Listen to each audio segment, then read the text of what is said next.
In this video, I will show you how to connect Microlab speakers to a computer.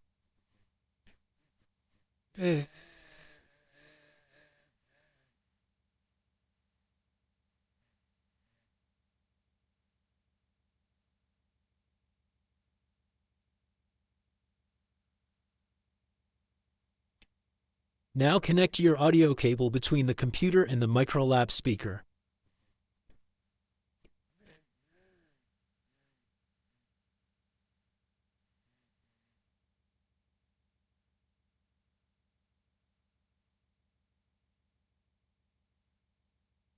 Microlab speaker not working. Now change the audio cable connection on your computer.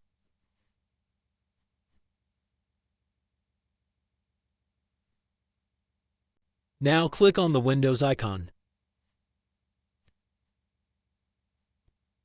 Then go to the Control panel.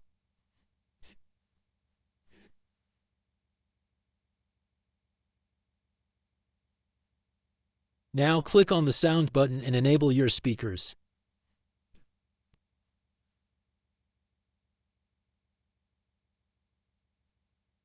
Now your Microlab speaker will work. Blinded lights, lost in your eyes, still under pressure. You and I, spinning the night.